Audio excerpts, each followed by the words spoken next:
தஞ்சாவூர் பெரிய கோவிலில் ஆருத்ரா தரிசனம் நடைபெற்று வருகிறது.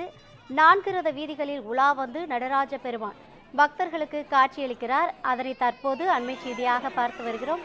இது குறித்தான கூடுதல் தகவல்களை வழங்குவதற்காக நமது செய்தியாளர் சரவணன் இணைப்பில் இருக்கிறார்.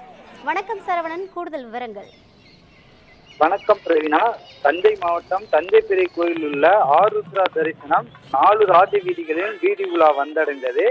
நடராஜ பெருமான் மும்மரி மலை பொழிய நல்மணிகளும் தூவி வழிபாடு நடத்தி பக்தர்கள் குவிந்தன. உலக புகழ்பெற்ற தஞ்சாவூர் பெரிய கோவில் சிவகாம சுந்தரி சமேத நடராஜ பெருமாள் தனி சன்னதியிலும் அருள்பாலித்து வருகிறார். ஆண்டுதோறும் மார்கழி மாதம் திருவாதிரை நட்சத்திரம் தினத்தன்று நடராஜருக்கு ஆருத்ரா தரிசனம் நடைபெறுவது வழக்கம். அதன்படி இந்த ஆண்டு ஆருத்ரா தரிசனம் முன்னிட்டு நடராஜ பெருமானுக்கு விபூதி, பால், தயிர், பழங்கள், மஞ்சள், திரவியப்பொடி, சந்தனம் ஆகியவற்றால் சிறப்பு அபிஷேகம் செய்யப்பட்டது. நடராஜ சுவாமிக்கு சிறப்பு மலர் அலங்காரமும் செய்யப்பட்டது.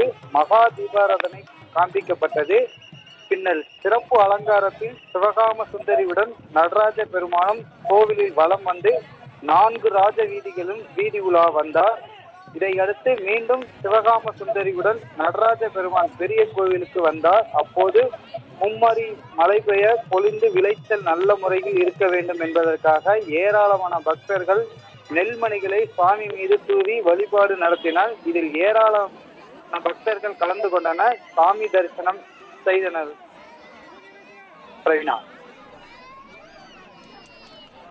கூடுதல் விவரங்களுக்கு நன்றி சரவணன்.